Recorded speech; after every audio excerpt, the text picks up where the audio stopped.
고맙습니다. 잘 오셨습니다. 우리 늘 하듯이 하트 제대로하겠습니다. 하나님, 나의 심장으로 당신 사랑합니다. 자, 아이 컨택 하시고요. 예수 그리스도의 심장으로 당신 축복합니다.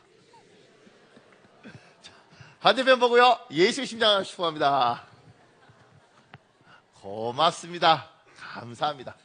우리 이달의 말씀하겠습니다. 내가 너로 큰 민족을 이루고 내게 복을 주어 내 이름을 창대하게 하리니 너는 복이 될지라. 너를 축복하는 자에게는 내가 복을 내리고 너를 저주하는 자에게는 내가 저주하리니 땅의 모든 족속이 너로 말미암아 복을 얻을 것이니라 하신지라. 창세기 12장 2절에서 3절 말씀. 여호와 하나님, 나에게 복을 주어 내 이름을 창대하게 하옵소서. 내가 복이 되게 하옵소서. 우리 가족에게, 우리 교회에게, 우리 민족에게 내가 복이 되게 하옵소서.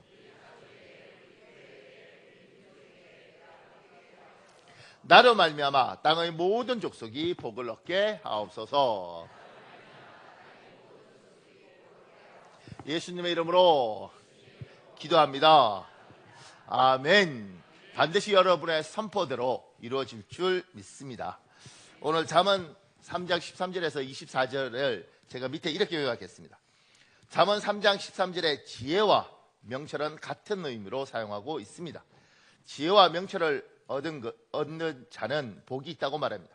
물질적, 유형적 축복으로 여겼던 은과 금, 진주를 얻는 것보다 지혜를 얻는 것이 복이 있다고 말합니다. 지혜는 유형적인 축복인 부귀와 무형적인 축복인 장수, 평강, 생명, 평안 등을 동시에 가져다 주기 때문입니다. 지혜가 유형적 축복과 무형적 축복을 가져다 주는 이유는 19절과 20절에 나타나 있습니다. 지혜는 하나님의 세상 창조의 기초가 되는 도구였습니다. 그래서 지금도 지혜를 잘 사용하면 우리 인생에 놀라운 일이 펼쳐지는 것입니다. 잠언은 지혜에 대해서 끊임없이 이야기합니다. 그리고 지혜를 가지라고 이야기하는 거예요. 그런데 이 지혜가 은과 금과 진주보다 나은 것은 그런 물질적인 것뿐만 아니라 부귀도 주시지만 하나님이 눈에 보이지 않는 여기에서 말하는 장수, 평강, 생명, 평안들을 주신다는 겁니다. 왜 이걸 주시냐면 하나님이 세상을 만드실 때 하나님의 지혜로 세상을 만드셨어요. 하나님이 지혜를 우리에게 주시면서 이 지혜를 가지고 우리가 살면 우리 인생에 놀라운 창조들이 이루어지는 거예요. 그래서 하나님이 요구하시는 거죠. 얘야, 지혜를 가져라. 이렇게 요구하십니다. 하나님이 여러분과 저에게 지혜를 충만히 주시길 예수님 이름으로 축복합니다. 이렇게 아멘 하실 때 이제 생각하지요. 뭐라고 생각하냐면 지혜가 필요하다. 근데 막연한 거하고 구체적인 거하고는 굉장히 많이 달라지더라고요. 조금만 구체적으로 들어가면 제가 밑에 이렇게 해줬습니다. 질문. 나는 인생에서 지혜로운 삶을 살고 있는 사람인가? 질문을 조금 더 구체적으로 해보겠습니다. 나는 아버지로서, 어머니로서 역할을 지혜롭게 하고 있는가? 나는 남편으로서, 아내로서 지혜롭게 처신하고 있는가? 나는 교회의 지혜로운 집사인가? 교사인가? 성가대원인가? 성가대를 사랑해서 적었어. 나는 목사로서 지혜로운가? 이렇게 이제 질문해 보면 많은 생각들을 해볼 수 있습니다. 막연하게 지혜로워야지 하는 거하고 내 인생에서 하나님이 지혜를 과연 사용하게 하시고 나는 지혜로운 사람인가? 제가 작년인가요? 재작년인가 어떤 목사님 한 분을 만났어요. 키가 작고 너무너무 예쁘게 생기셨어요. 제가 집사람한테 이렇게 표현했습니다. 사모님, 그 목사님은 너무 오똑오똑하게 남자인데 예쁘게 생겼는데 일본 놈들처럼 생기셨어요. 욕이 아니고요. 그냥 정말 일본 분까지 생겼어요. 근데 너무 예쁘게 생겼어요. 근데 그 목사님이 굉장히 똑똑하더라고요. 근데 아들이 하나 있고 딸이 하나 있는 거예요.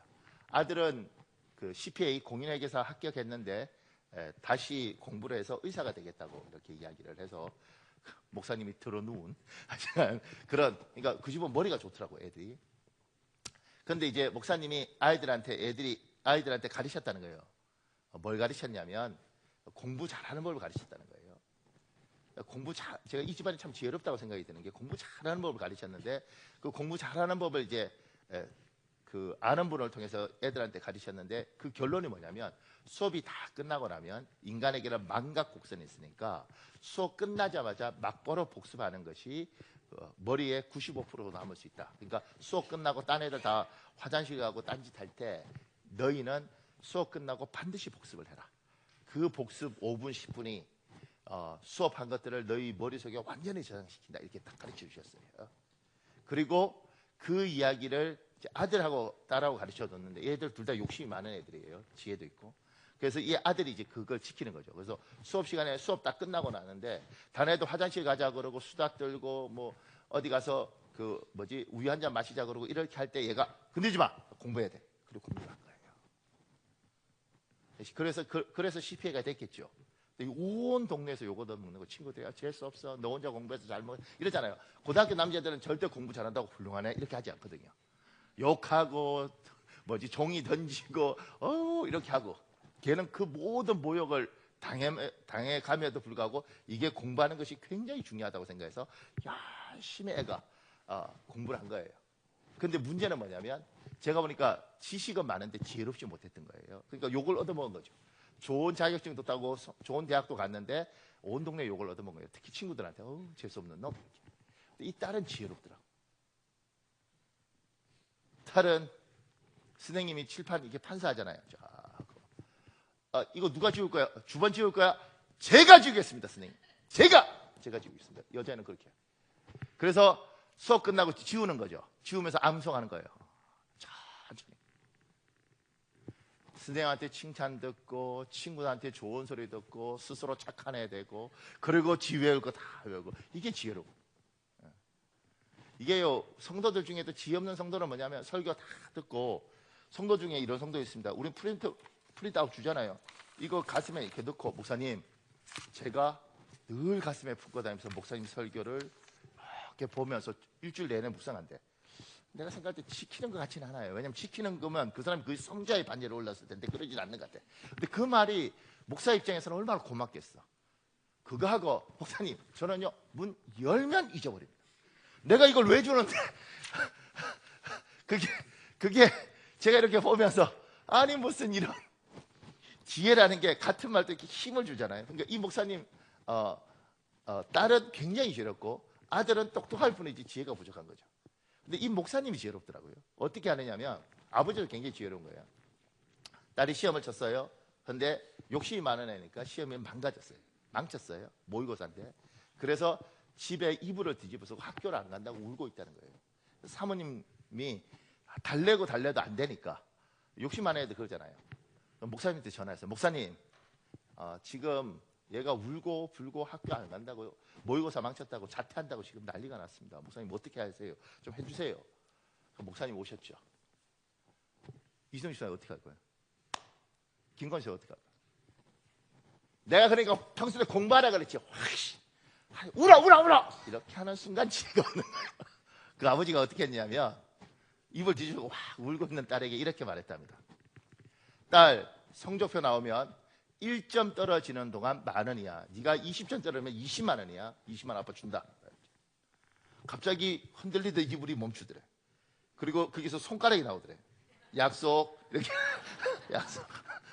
그러니까 같은 걸 해도 그잖아요. 제가 그분 보면서 참 지혜롭다. 그러니까 막연하게 여러분 지혜 있으십시오. 아멘. 이렇게 끝나는 것이 아니라 내가 아버지로서 어머니로서 또 교회 집사로서 목사로서 지혜로운가? 나는 그 지혜를 가지고 내 인생을, 내 가정을, 내 직장을, 우리 교회를 만들어가고 있는가? 이 질문을 해보면 생각해야 될 게 굉장히 많아진다는 겁니다. 그 이야기를 지금 하려고 합니다. 제가 큰 1번에 이렇게 적었습니다. 신앙생활을 하는 사람 중에 믿음이 좋은 사람을 우리는 주위에서 많이 만나볼 수 있습니다. 그리고 지식이 많은 사람도 만나볼 수 있습니다. 그런데 지혜가 충만한 사람을 만나기는 쉽지 않습니다. 제가 우리 교회도 기도도 열심히 하고 말씀도 열심히 읽는 사람들이 있죠. 근데 이제 질문을 할 때 그런데 저분이 지혜로울까? 이랬을 때는 생각해 봐야 된다는 거예요. 지금 우리나라에 기독교인이 많이 있는데 기도도 열심히 하고 하나님도 사랑하는데 그들의 인생이 많이 힘이 든 이유가 과연 그들은 기도를 많이 하고 찬송도 많이 하는데 지혜를 사용해서 그들의 삶, 하나님이 주신 인생을 만들어 가는가, 아니면 참 지혜가 없는가, 그 고민들을 해보라는 거죠. 그러면 많은 것이 나옵니다. 기도를 열심히 하는데 참 지혜가 없다. 성경을 많이 보는데 참 지혜가 없다.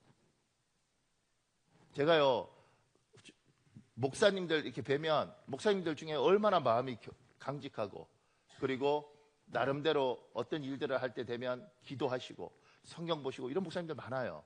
근데 정말 지혜 없는 목사님들 많다고요. 비둘기같이 순결해요. 뱀처럼 지혜롭지 못해요. 여러분 표정이 목사님도 그렇게 지혜로워 보이지는 않으세요. 알아! 나도 답답해. 그런데 제가 예수 믿는 많은 사람들도 열심히 기도하지만 참 아깝다, 지혜롭지가 못하다, 그런 걸 많이 느껴요. 조금 더요, 그 밑에요.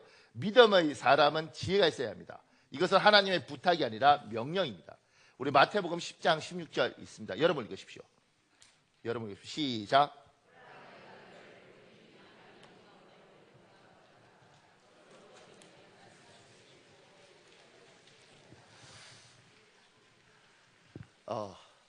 우리는 주께서 깨어 기도하라 명령이에요, 그죠? 깨어 기도하라 명령이라고요. 하나님의 말씀을 주야로 묵상하라 하나님의 명령이죠. 지금 뱀처럼 지혜로워라 이게요 권고나 부탁이 아니에요. 얘가 좀 지혜로웠으면 좋겠다, 지혜로워야 되는데, 이렇게 말하는 게 아니고요. 뱀처럼 지혜로워라 이렇게 이야기해요. 이것도 기도처럼 명령이라고. 하나님 명령하십니다, 우리에게. 얘야 지혜로워라. 사단도 지혜가 있습니다.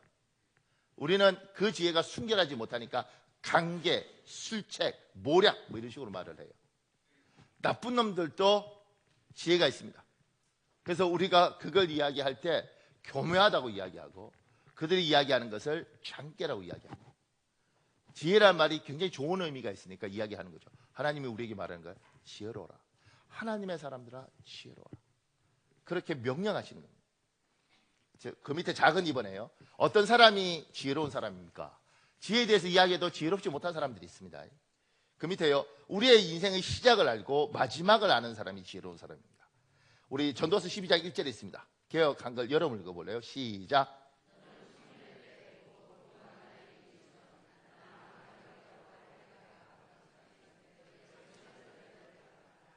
청년의 때 너의 창조자를 기억하라 이렇게 이야기합니다. 공동 번역에 보면 그러니 좋은 날이 다 지나가고 사는 재미가 하나도 없구나 하는 탄식 소리가 입에서 새어 나오기 전 아직 젊었을 때 너를 지으신 이를 기억하라. 젊었을 때 하나님 기억하기 쉽지 않다는 거예요. 창조자 기억하기 쉽지 않다는 거예요. 왜냐하면 사는 재미가 하나도 없구나 하고 사는 재미가 너무 많아요. 상호야, 네가 여행을 좋아하나? 안 좋아하냐? 너는 신앙이 너무 좋아. 신앙이 상태가 좀 안 좋은 애를 지적을 해야 되는데 지적하면 상처받을 거야. 그냥 네가 계속 하자. 사는 날 네가 인생이 재밌냐? 여기서 이제 재미없다 그러면 너 장가 못 간다. 일단 재밌다고 이야기해요. 저 나이 때 신앙 좋기가 사실 어려워요. 왜 그러겠어요? 사는 게 재밌습니다.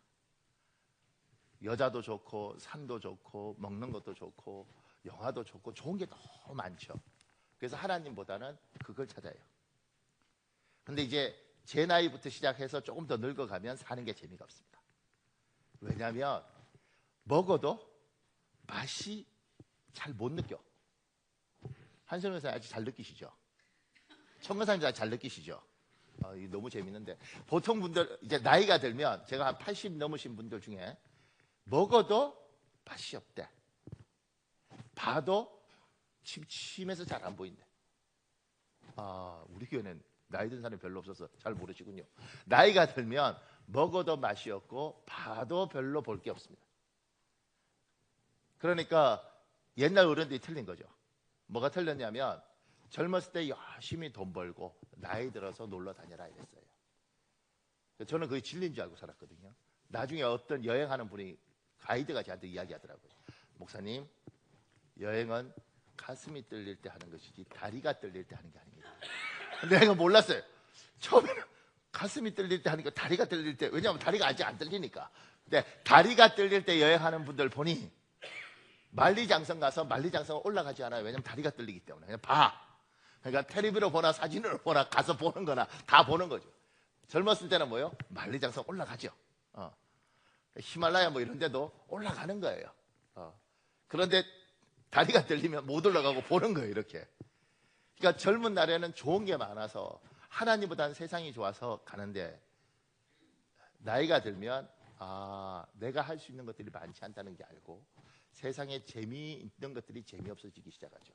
그리고 생각합니다. 인생의 끝이 있다는 것. 인생의 끝이 두 가지예요, 사람에게는. 하나는 내가 이 세상을 떠날 때 이 땅에서 가족들 앞에서 유언을 하고 임종을 하는 그게 끝이 하나가 있고, 또 하나의 끝은 하나님 앞에 가서 천국과 지옥의 심판을 받는 끝이 있어요. 이 두 끝이 다 복이 있어야 정말 복이 있는 거예요. 이 끝을 생각을 하는 거예요. 그러면서 내가 제대로 살고 있는가, 이렇게 살아도 되는가, 하나님 앞에 섰을 때 나는 어떤 심판을 받을 것인가, 그걸 생각하는 사람이 지혜가 있다는 거죠. 그 사람이 인생을 제대로 살 수 있습니다. 미국 샌프란시스코에 가면 카멜 수도원이 있다는 거예요. 근데 카멜 수도원이 의미가 있는 게 뭐냐면 1700년도, 지금부터 한 300년 전에 인디언들 선교하기 위해서 스페인의 수도사가 왔어요. 수도사가 와서 거기 수도원을 짓고 이제 선교를 한 거죠. 그러다가 미국에 경제적인 문제가 생기면서 예술가들이 그 동네로 오면서 그 마을이 굉장히 유명한 마을이 됐어요. 아주 몇천 명밖에 안 되는 마을이지만. 근데 그 수도원도 유명한데, 그 수도원에 가면 수도사들이 쓰는 물건들이 있는데 그 중에 그 수도원은 캐톨릭에서 굉장히 유명하거든요. 그 물건 중에 슬리퍼가 있다는 거예요. 슬리퍼를 이렇게 놓아뒀다는 거죠. 돌다 보면 슬리퍼가 보이는 거예요. 그런데 어떤 한국 목사님이 그걸 보고 이렇게 글었었어요. 뭐라고 글었었냐면, 그 유명한, 그 세운 사람이 시에라 수도사인데, 시에라 수도사고 뭐 그 유명한 사람들이 다 가더라는 거죠.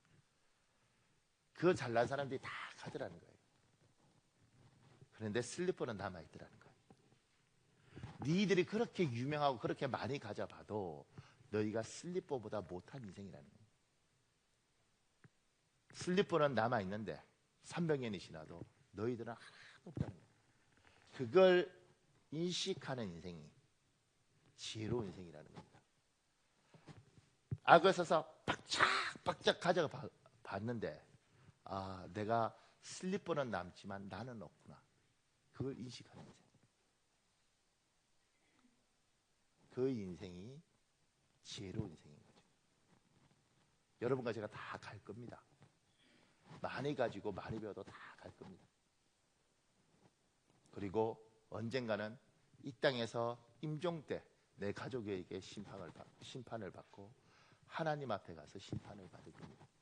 그걸 생각하고 살지 않는 인생은 지혜롭지 못한 인생입니다.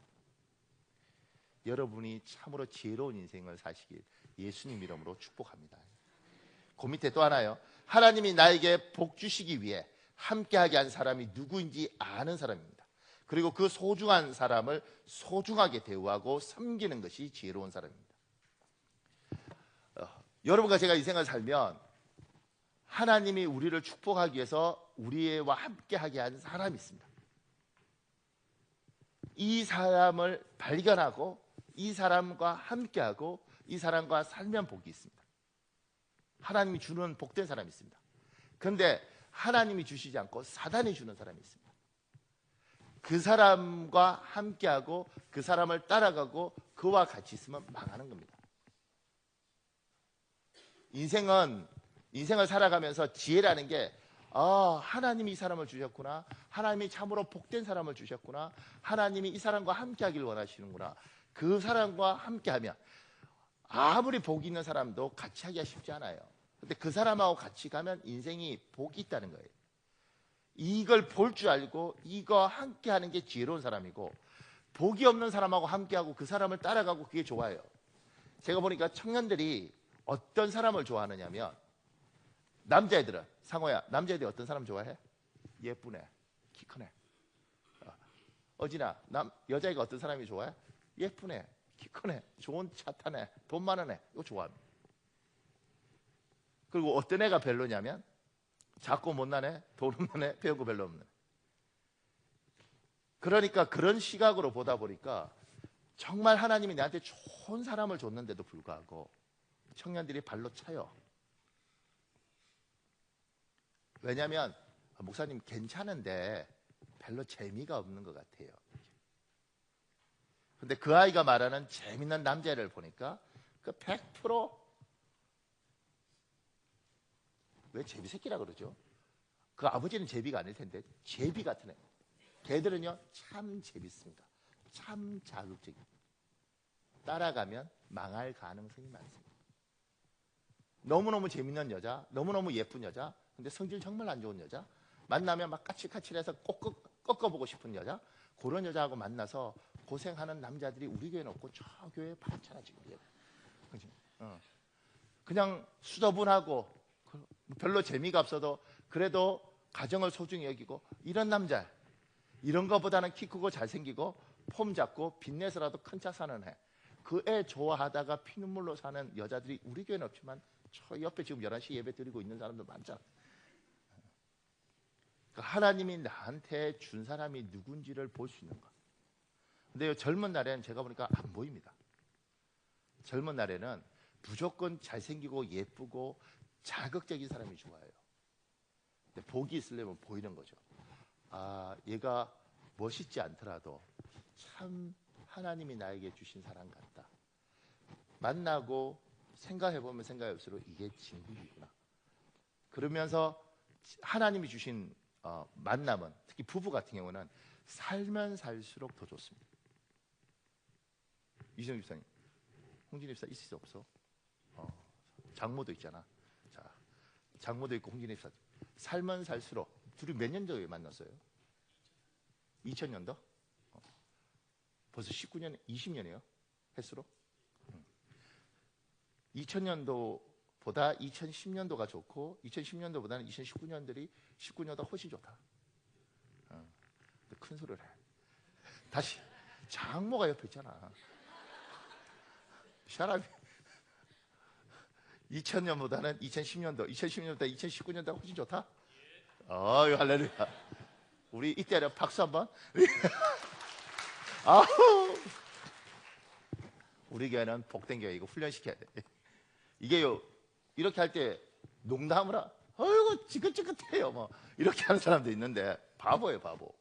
그거 왜? 하나님이 만나게 한 사람은 반드시요 살면서 왜 하나님이 이 사람을 만나게 한 줄 알아요? 왜 결혼시킨지 알아요? 시간 지나면서 뭘 알게 되냐면 고마워요. 그 고마움을 보니까 가면 갈수록 귀해요. 이게 하나님이 주신 복이에요. 사람과 사람이 사는 게 쉽지 않지만 하나님이 주신 사람은 그렇습니다. 시간이 가면 갈수록 고맙고 왜 하나님이 저 사람과 나와 함께 한지를 알아요. 이게 보여야 된다고, 이게. 그러니까 이게 보이지 않는 인생은 불행으로 갈 수 있습니다. 며칠 전에요, 제 아내하고 저하고 저희 사모님이 목사님 그 고기 드실래요? 그러면서 차돌배기 300g, 그 다음에 삼겹살 500g을 샀어요. 그리고 우리가 집으로 가져갔어요. 구워 먹으려고. 우리 사모하고 둘이 딱 갔는데 집에 가니까 어머님이 계시더라고요.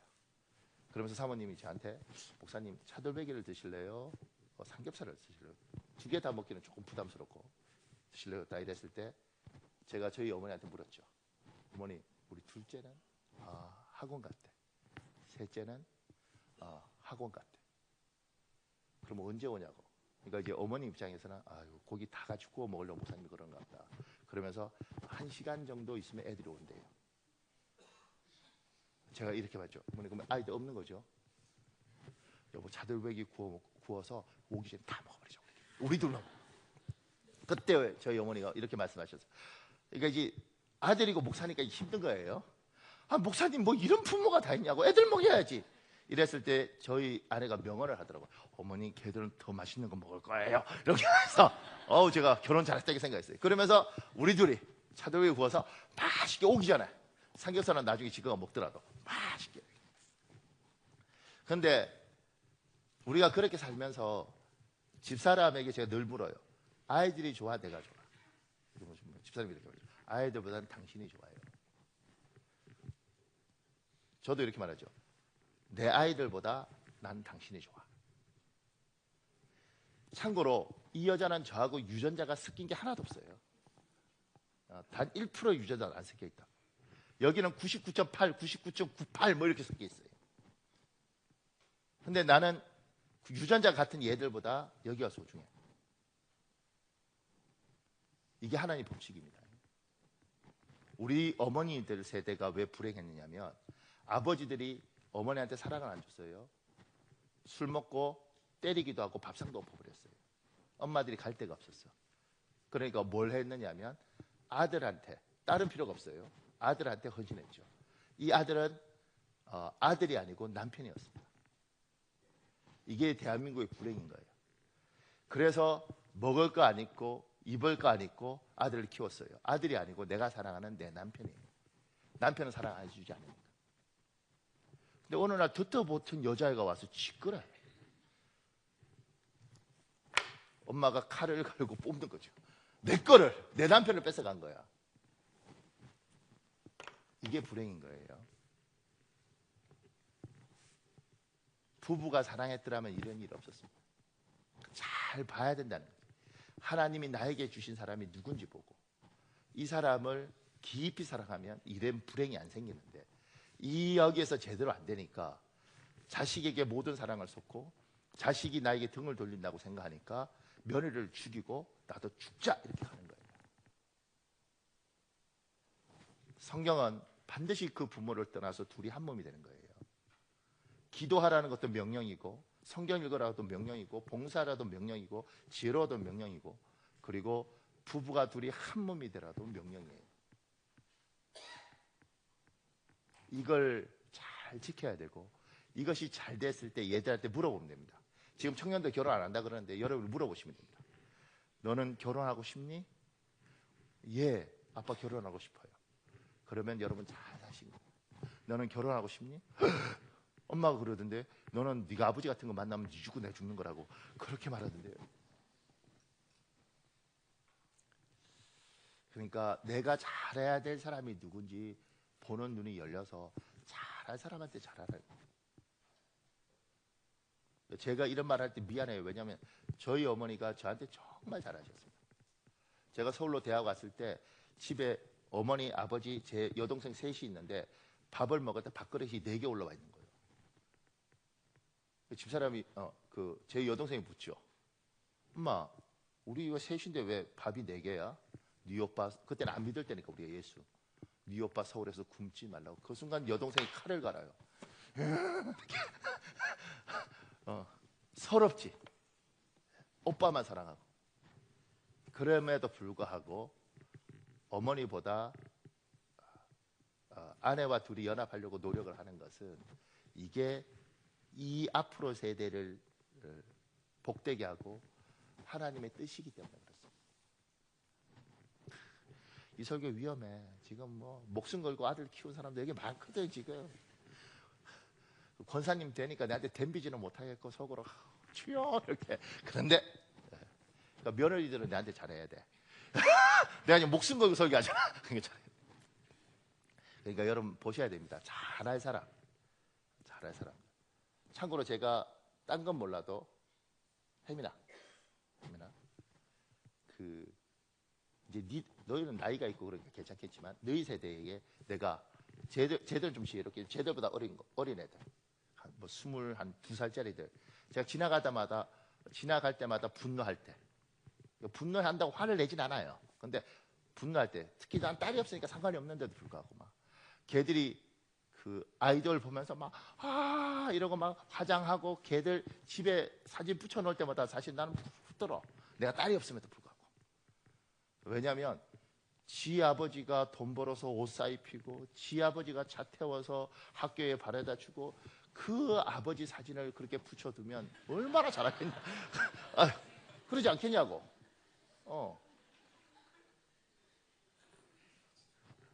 사람은요, 자기가 잘해야 될 사람이 누군지를 알아야 돼요. 그런데 사람이 참 바보 같아서 자기가 잘해야 될 사람을 잘 몰라. 그러니까 저 사람은 평생, 그 방송에 나오는 그 사람은 평생 나를 위해서 아무것도 안 해줄 그 사람한테 내 순정을 다 갖다 바치면서 나를 위해서 평생 운전해주는 이 사람은 재수가 없지, 재미가 없지, 그리고 승질도 내지 내한테.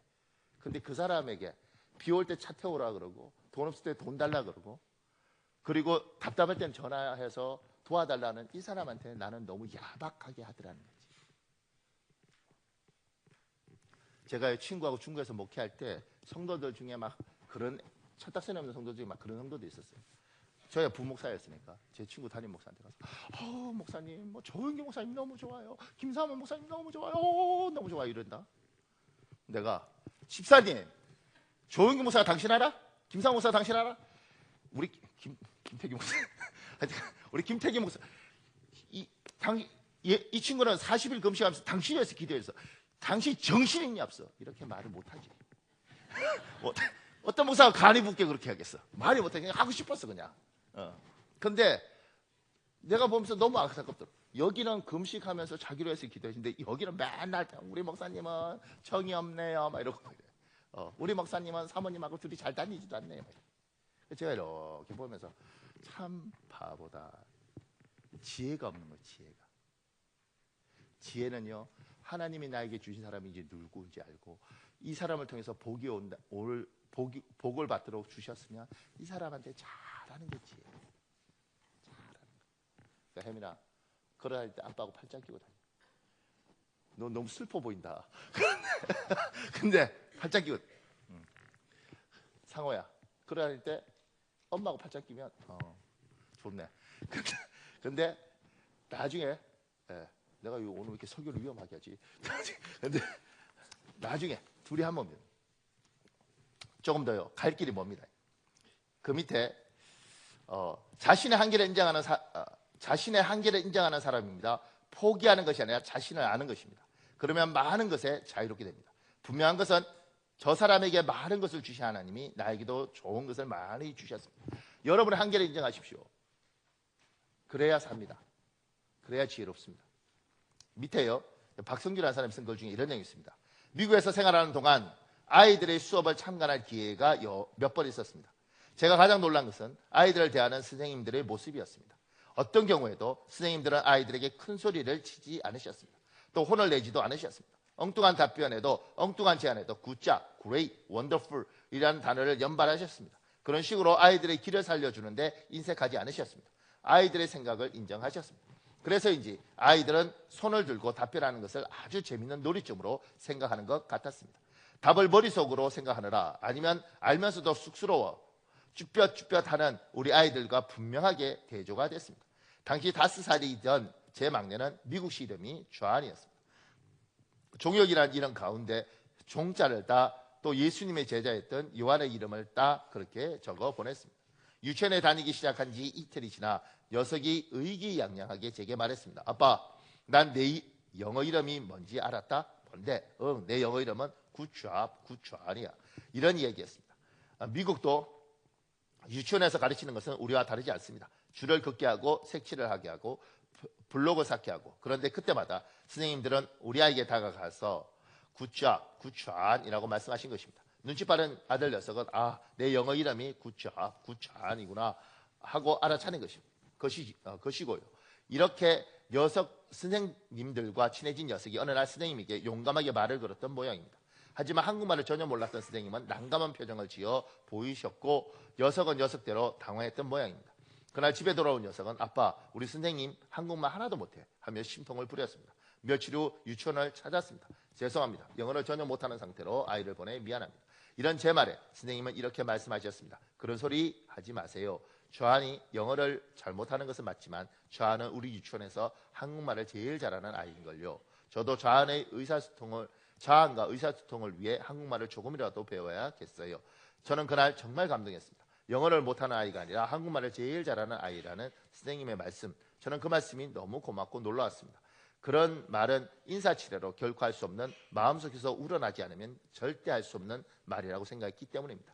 선생님은 우리 아이를 이상한 동양 꼬마가 아닌 한 사람의 유치원생으로 분명히 인정하고 계셨습니다.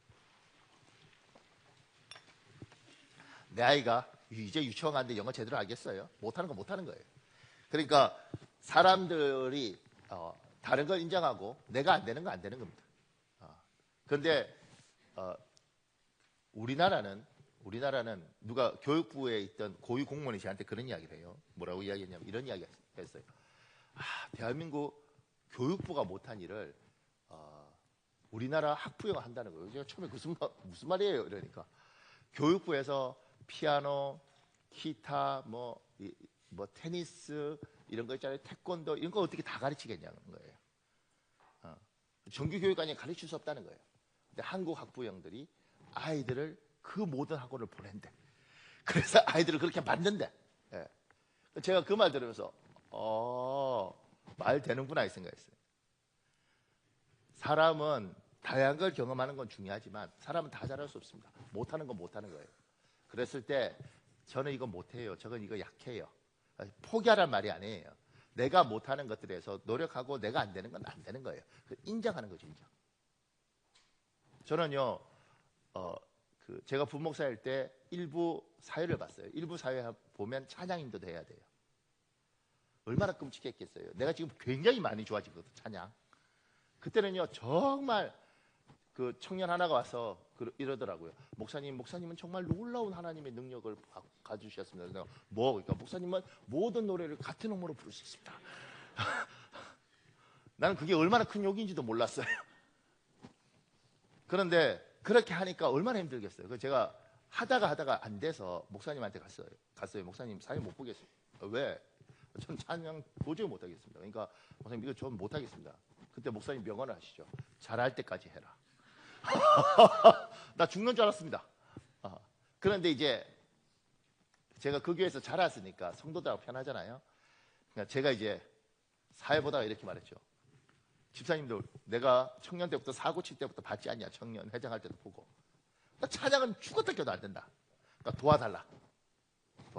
도와주십시오. 이렇게 했죠. 성도들이요 약한 사람한테는 굉장히 잘하더라고요. 불쌍히 보더라고요. 그래서 얼마나 일부 찬양 때 열심히 찬양을 해주는지.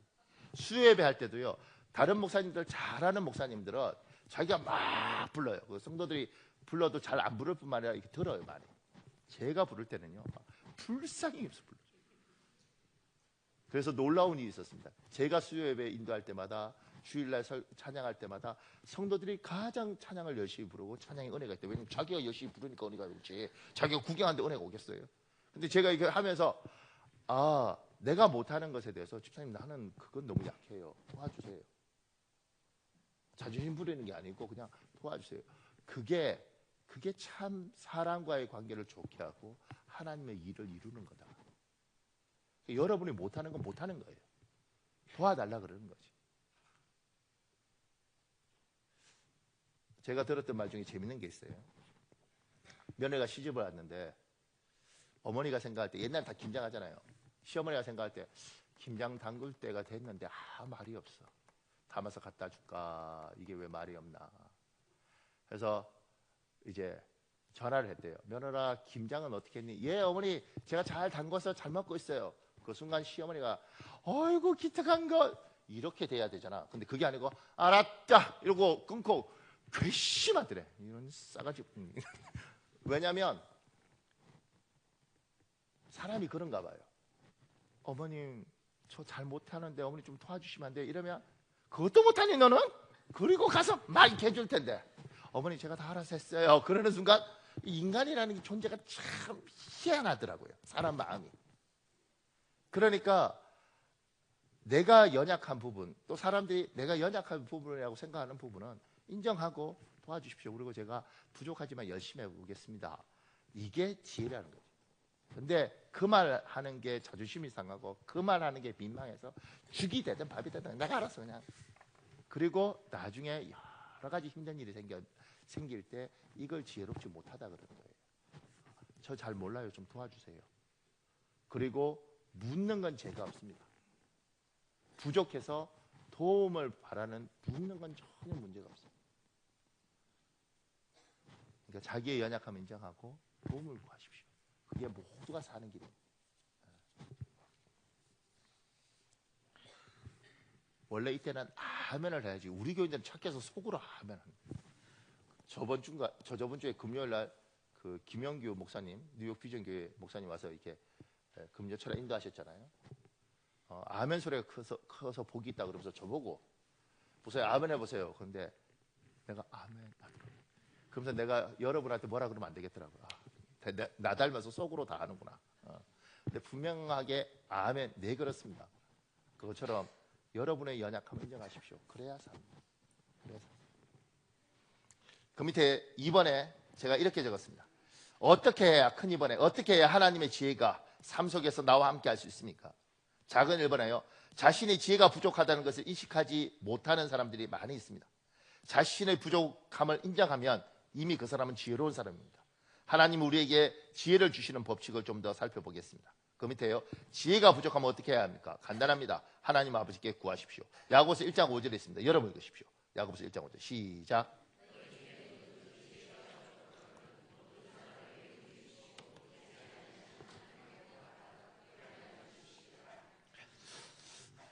누구든지 지혜가 부족하면 후히 주시고 꾸짖지 않아 하나님께 구하라고 이야기했습니다.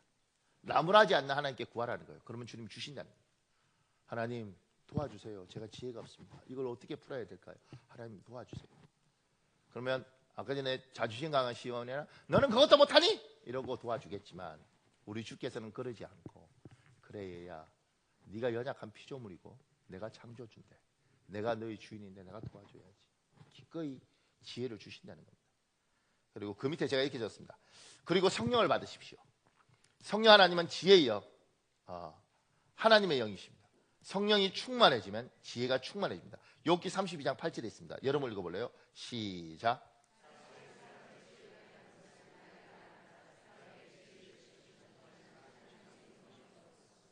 우리는 나이가 많으면 지혜로움이 생긴다고 옛날 어른들을 믿었습니다. 근데 지금 살아보니까 안 그런 거 느끼잖아요. 나이가 많아도 지혜가 없는 사람, 지혜가 생긴 사람도 있지만 지혜가 없는 사람도 생각보다 많이 있습니다. 그런데 욥기 이야기하죠. 사람에게 지혜를 주시는 건 하나님의 성령입니다. 성령이 가수 번역을 이렇게 했는데 성령이라는 거예요. 성령 하나님을 하나님 우리에게 주시고 그 성령께서 우리에게 지혜를 주십니다. 여기서 이제 한 가지 생각해 볼 게 있어요. 제가 그 밑에 이렇게 적었습니다. 어떤 분은 이렇게 질문하십니다. 기도를 많이 하시는데 저분은 왜 말과 행동이 저렇게 지혜롭지 못하게 하십니까? 성경을 많이 읽는데 저분은 왜 말과 행동을 저렇게 지혜롭지 못하게 하십니까? 목사님, 저분은 정말 기도 많이 하는데 지혜롭지 못해요. 이게 뭐예요? 저분은 저렇게 성경을 많이 읽는데 지혜롭지 못해요. 저분은 저렇게 성령 충만해 보이는데 지혜롭지 못해요. 왜 그래요, 목사님? 제가 그거 듣고 처음에는 무슨 이런 황당한 질문이 있나 이 생각했어요. 독서실에 오래 앉아있으면 공부를 잘한다? 책상에 오래 앉아있으면 공부를 잘한다? 수업 시간에 열심히 가면 공부를 잘한다? 아닙니다. 수업 시간에 일찌감치 가서 딴 생각하는 애들 있고요. 독서실에 책 펴놓고 망상하는 애들도 많습니다. 성경 말씀 많이 읽을 뿐이지 하나님 말씀을 안 받은 거죠. 기도를 할 뿐이지 기도가 기도되지 못한 거죠. 성령 충만해 보일 뿐이지 충만하지 않는 거예요. 하나님의 영이 충만하면 반드시 주께서는 지혜를 주십니다. 그분이 임해 있으면 그분이 지혜의 영이니까 지혜가 충만해질 수밖에 없습니다. 조금 더요. 그 밑에요. 성령 세례와 성령 충만이 있습니다. 성령 세례는 처음 성령을 받은 것을 가리키는 겁니다. 성령 충만한 날마다 성령으로 내 마음을 채우는 것을 가리키는 것입니다. 날마다 성령으로 채워야 합니다. 그래야 지혜로운 삶을 살 수 있습니다. 에베소서 5장 18절에 있습니다. 여러분 읽어볼래요? 시작.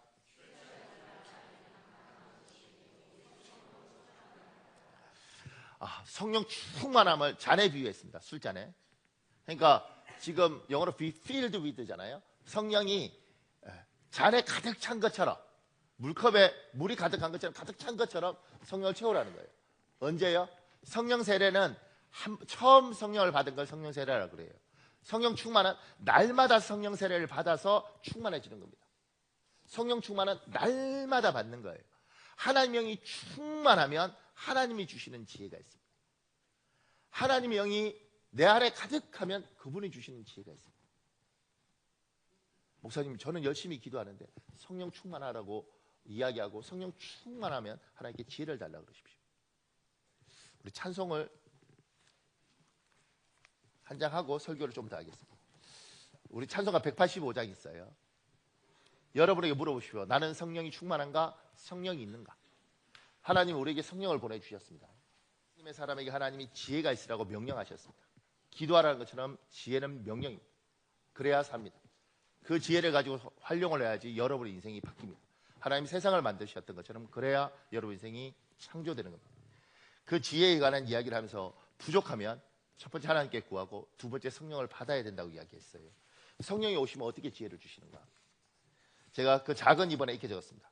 성령 하나님은 어떤 방법으로 우리에게 지혜를 주십니까? 성령 하나님은 다양한 방법으로 우리에게 지혜를 쏟아 부어 주십니다. 그 밑에 이렇게 적었습니다. 하나님이 직접 우리에게 말씀하시고 천사를 통하여 일하실 수 있습니다. 그러나 하나님은 사람과 사람을 통하여 일하시는 것을 즐겨 하십니다. 학개서 1장 13절 있습니다. 여러분 한번 읽어볼래요? 시작.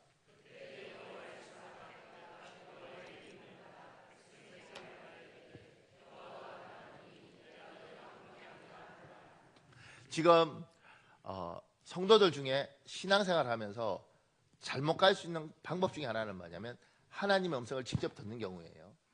직접 듣는 사람 많죠. 그리고 그 한 번이 너무 강렬하기 때문에 날마다 그렇게 들어야 된다고 생각합니다. 그때부터 문제가 생기기 시작을 해요. 저도 그렇게 믿고 살았는데 하나님께서 현우가 이렇게 해라 저렇게 해라 늘 듣고 싶었습니다. 그러니까 오직 그게 하나님의 소리고 나머지는 하나님의 소리가 아닌 줄 아는 거예요. 근데 하나님이 이 땅에서 하시는 가장 보편적인 방법은 구약이든 신약이든 하나님이 사람을 통해서 일을 하시는데 자기 메신저를 선택하시고 이 사람의 입에 하나님의 메시지를 넣어서 전달하는 거예요.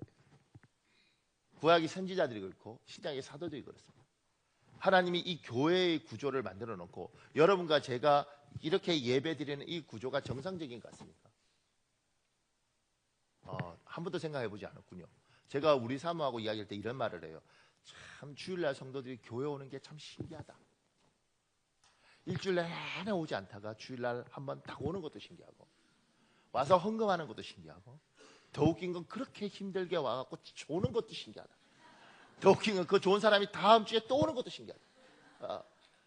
그리고 이게 유지되는 게 어떻게 교회가 운영이 되지? 이게 너무 신기한 거예요. 왜 운영이 되는가? 하나님이 이 방법을 사용하도록 축복하신 거예요. 그래서 목회자를 주고 성도들에게 매주 말씀을 전달하는 겁니다. 우리 목사들이 속아서 20분만 설교해야지 사람이 집중력이 있다고 그 이야기를 듣고 우리 학교 때 그렇게 배웠어요. 20분에서 25분만 설교해라. 더 길면 성도들이 나간다. 근데 시간 지나니까 영화는 1시간 반도 보고 심한 영화는 3시간짜리 영화도 있고 막 대부 뭐 이런 거. 그거는 그렇게 열심히 보는데 왜 예배는 25분 드리냐는 거예요. 이성미 씨가 유명한 말 했어요. 개그맨. 술은 1차 먹고 2차 먹고 3차도 먹는데 왜 예배는 주일에 한 번만 드려야 돼요? 이렇게 이야기하더라고요. 복된 사람은 그렇게 생각하는 거예요. 하나님의 말씀이 들어가고 들어가는 말씀을 아멘으로 받고 그 말씀을 성령께서 역사하셔서 제가 열심히 설교한다고 여러분한테 설교가 들리는 게 아니더라고요. 그리고 그게 잘하는 것도 아니에요. 하나님의 성령께서 기를 부으셔서 제가 우리 교인들의 등록하면 묻죠. 설교가 들려요? 이렇게. 그럼 어떤 분이 이렇게 말해요. 당연히 들리지. 이렇게 말해요. 제가 이렇게 말해요. 귀로 들려서 마음으로 내려가요. 그리고 기도를 하면 여기서 울컥하면서 눈에 눈물이 나요. 그러면 당신은 우리 교인입니다. 이렇게 이야기해요. 이 설교도 위험한데? 목사님 저는 한 번도 눈물도 안 나는 게 목사님 교회 아닌가 봐요. 이렇게. 그런데 성령이 역사하시면 반드시 설교가 내 말씀으로 들리고 그리고 내 안에 와요. 제가 성도들한테 고마운 건 어떤 분들하고 이야기를 하거나 저도 여쭤봐야 되잖아요. 지혜를 구해야 되니까 물으면 목사님이 이렇게 설교하셨지 않습니까? 저는 그 말씀을 기억합니다. 근데 제가 너무 은혜를 받아요. 목사님이 전에 이렇게 말씀하셨지 않습니까? 그래서 아멘을 받았고 저는 그게 하나님의 음성인 줄 알고 그렇게 따라왔습니다. 재밌는 성도가 한 분 있는데 그분 남자분이 그러더라고요. 목사님, 제가 평소 때는 말씀을 기억 못합니다. 근데 상황이 오면 툭 치면 말씀이 딱 생각납니다. 이러더라고요. 하나님의 말씀이 나를 그렇게 이끌어가고 저도 설교하면 그 말씀을 생각하고 그 말씀을 하나님의 음성으로 듣고 그리고 가는 거예요. 때마다 하나님이 생각나게 한 이 말씀 때문에 어떤 성도처럼, 지금 우리 교회 없으니까 다행인데, 어떤 성도처럼 너무 화나는 일이 있었는데 그 순간 참았어요. 왜냐하면 그날 설교가 화내지 말라였대. 화가 났는데 참았어. 그리고 집에 갔어. 집에 가서 누워있는데 도저히 못 참겠더래. 그래서 다시 갔어. 오늘 설교에 목사님이 화내지 말라고 했는데 도저히 못 참겠다 그러고 엎어버렸어. 그 엎은 성도도 우리 성도고 엎음을 당한 성도도 우리 성도였어요. 근데 제가 이제 그걸 보면서 마음이 아픈 게 참고로 목사님 그러다가 그 성도가 쫓아오면 어떡하실래요? 감사하게 다 이사 갔어요. 그러니까 하나님의 말씀이 나에게 오면 거기에 무릎을 꿇어야 되거든요. 근데 제가 마음이 아픈 건 하나님 말씀이 나하고 부딪히는데도 불구하고 무릎을 꿇은 성도는 반드시 하나님께서 그 말씀을 가지고 이끌어가서 이 사람에게 복을 열어요.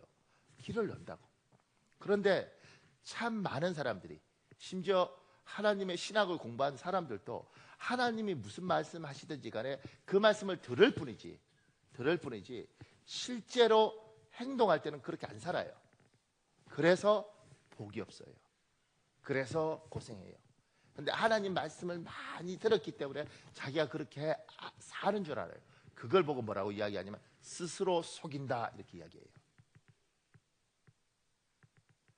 스스로가 하나님 말씀을 지키는 줄 알고 스스로에게 속는 거예요. 그래서 이렇게 말하죠. 목사님, 왜 이렇게 힘든 일이 저에게 생겨요? 그럼 제가 차마 말할 수 없는 게, 집사님 생각해 보세요.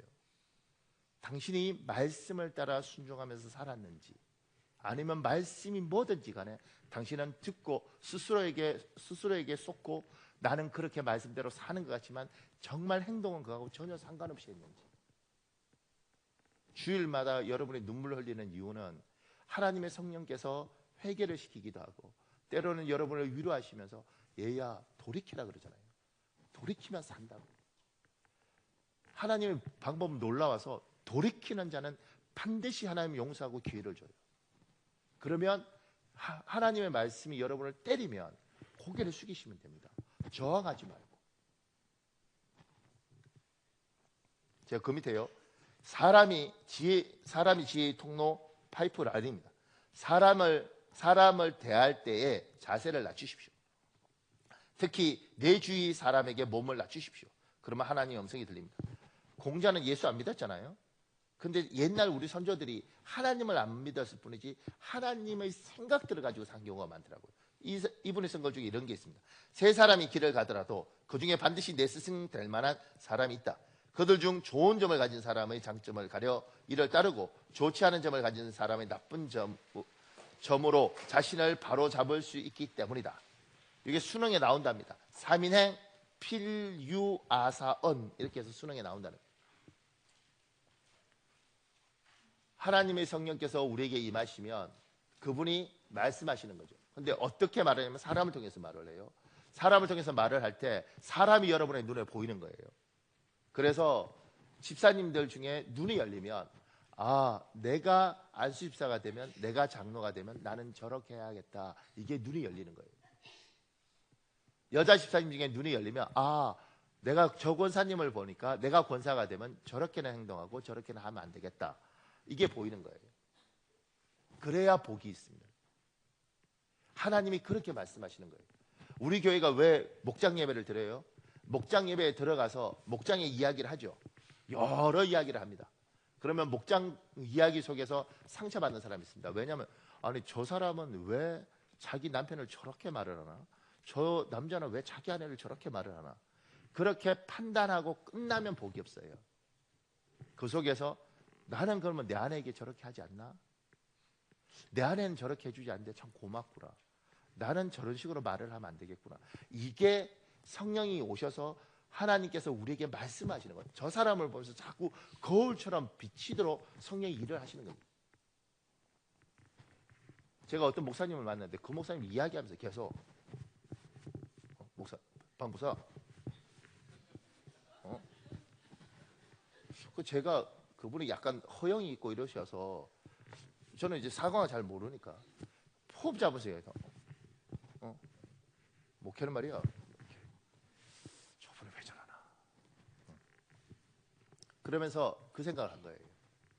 희한한 사람이네. 이렇게 한 게 아니고 나는 사람하고 말을 할 때 저렇게 하나? 이렇게 생각이 들더라고요. 그러면 복이 있는 겁니다. 왜냐하면 고쳐야죠, 나는. 근데 그게 안 보이는 사람들이 있습니다. 망할 사람은요, 안 좋은 게 좋아 보여요. 이선생 미안한데 잠깐만. 내가 편해서 제가 교회에 어떤 장로님이 집사님하고 이야기하는데 이렇게 말씀하시더라고요. 집사니까 어리잖아요, 제가 장로면. 그래, 요새 교회 일이 좀 힘들지? 나도 다 이렇게. 근데 이게 좋아 보이면 그 집사가 장로 되면 이렇게 할 거 아니겠어요? 아이고 참. 그러니까 미안합니다. 그런데 그러니까 제가 그때 제가 그 모습 봤거든요. 그러면서 그 생각을 했어요. 내가 사람을 저렇게 대할까? 이 생각. 이게 보이면 복이 있다고. 제가요 아직 잘 안 되지만 그 최시영 집사님 보면서 최시영 집사님이 우리 교회 처음 와서요 계단에 내려와서 인사를 하는데 저한테 목사님이 목사님 반갑 이렇게 제가 처음에는 얼마나 놀랐는지 몰라요. 무슨 사람 인사를 이렇게 해. 그러니까 90도로 그냥 이렇게 나는 경찰들이 그렇게 인사하는 줄 알았어요. 그런데 나중에 보니까 안 그러더구만. 남부 경찰서 가도 그렇게 안 하더라고요. 집사님만. 근데 처음에는 확 놀랐는데 어느 날 부럽더라고. 나도 저렇게 인사할 수 있으면 좋겠는데 잘 안 돼요. 왜냐하면 우리는 원래 국회가 여기 한 15도만 이렇게 안녕하세요 이렇게. 근데 이제 자꾸 내려가려고 노력하는 거죠. 그리고 내가 누구든지 만났을 때 이렇게 인사해 줄 수 있으면 그 사람들이 날 어떻게 보든지 간에 내가 어떤 사람을 상대하든지 간에 내 자세를 훨씬 낮추는데 그게 저 사람이 볼 때 목사를 볼 때 목사님이 자기를 낮추는구나 그렇게 보지 않겠나. 나 그러고 싶다. 잘 안 돼요. 그리고 민망하기도 하고. 그런데 우리 교회 장로님들이 또 우리 교회 목사들이 새로운 성도들한테 그렇게 자기를 낮추면 처음에는 황당할 보일지 모르겠지만 안수집사들이 보면서 저렇게 교회에 중직이 되면 자기를 낮추는구나. 그게 보이고 그게 좋아 보이면 복이 있는 거죠. 근데 반대로 김 지사 이리 와봐. 요새 좋아 잘 지낸다. 이게 좋아 보이면 그 교회는 그런 교회가 되는 거예요. 그러니까 뭐가 좋아 보이는? 권사님들도 그렇습니다. 어떤 게 좋아 보이는? 조금만 더요. 제가 그 밑에요. 인생의 주도권은 하나님께 있습니다. 우리의 머리털 하나도 하나님 주님의 주권에 있습니다. 성령 하나님께서 우리 주위의 환경과 상황을 통하여 우리에게 지혜를 주십니다. 이재철의 한 분이 쓴 글 중에 이런 내용이 있습니다. 구교 신부님에게 들은 이야기입니다. 날 때부터 곱치었던 여자아이가 있었습니다. 그 아이는 17세가 되기까지 집 밖에 나가본 적이 없었습니다. 자기 자신이 창피했어였습니다. 그 아이가 얼마나 자기 몸에 열등감을 갖고 있었던지 부모는 학교에 보낼 생각조차 하지 못했습니다. 그런데 17세가 되던 해에 그 집에 찾아온 수녀님의 설득에 의해서 이 소녀가 태어난 지 17년 만에 구교의 피적, 우리말로 하면 부흥사경회에 참여하게 되었습니다. 강사 신부님은 그날 마침 성령님에 대한 강의를 했습니다. 자, 이제부터 여러분들에게 시간을 10분 정도 드릴 테니까 다 나가십시오. 이 수도 마당이든지 산이든지 어디든지 나가서 지금 성령님께서 여러분 각자에게 무엇을 깨닫게 해주시는지 귀를 기울이고 들어보십시오. 그리고 다시 들어오십시오. 곱추 소녀도 나갔습니다. 모든 사람들은 산자락 나무 아래에 좋은 자리를 다 차지했습니다. 그러나 사람 만나길 꺼려하는 이 소녀는 자연히 사람이 아무도 가지 않는 곳을 찾다가 한적한 곳에 앉게 되었습니다. 앉고 보니 쓰레기통 곁이었습니다. 아, 나는 어딜 가나 쓰레기구나. 소녀는 한숨을 푹 쉬었습니다. 그런데 바로 그때 한 소년이 오더니 쓰레기통을 손으로 뒤지면서 무언가를 찾는 것입니다. 곱추 소녀는 용기를 내서 난생 처음으로 알지 못하는 사람에게 말을 걸어보았습니다. 저 쓰레기통을 왜 뒤지는 거예요? 캔이나 종이를 찾고 있어요. 그걸 찾아서 뭐 하려고요? 이걸 가지고 가면 돈이 되거든요. 팔아서 우리 할아버지, 할머니 편찮으신데 약을 사드리려고요. 그 순간 곱추 소녀는 성령님에 의해서 큰 깨달음을 얻었습니다. 아, 쓰레기도 쓸모가 있구나. 나 같은 쓰레기도 쓸모가 있구나. 저 쓰레기를 팔아서 노인들의 약값을 할 수 있다면 나처럼 쓰레기 같은 곱추도 병들어 누워있는 사람을 위하여 약이 될 수 있겠구나. 그 순간 이 소녀는 마음으로 큰 결단을 내린 뒤 구교에서 경영하는 양로원에 들어가서 열심히 봉사하는 사람이 되었습니다. 제가 그 밑에 이렇게 적었습니다. 성령 하나님께서 소경 바디메오처럼 우리의 영적 안목을 열어주시길 기도해야 합니다. 도움을 구하면 그분은 결단코 외면하지 않습니다. 사랑하는 여러분, 여러분들 중에 성령의 음성, 하나님의 지혜를 구하는 사람이 있다면 하나님이 끊임없이, 저는 이렇게 말합니다. 우리 주 하나님은 수다장이다. 그분은 끊임없이 직접 말씀도 하시지만 성경으로 설교를 통해서 지금 이 소녀처럼 쓰레기통을 통해서라도 이야기하고 계시다. 근데 우리가 영적인 장님이고 소경이라서 못 본다. 바디메오는 복이 있는 게 자기가 장님인지 아는 거죠. 하나님, 내 눈을 열어주십시오. 나를 불쌍히 여겨주십시오. 여러분 중에 눈이 열렸다고 생각하는 사람이 있습니까? 정말 열렸습니까? 이 시간에 우리 한 7분 정도 기도할 수 있는데 주여 한번 간절히 부르시고요. 하나님, 내가 소경 바디메오처럼 아버지 하나님, 하나님의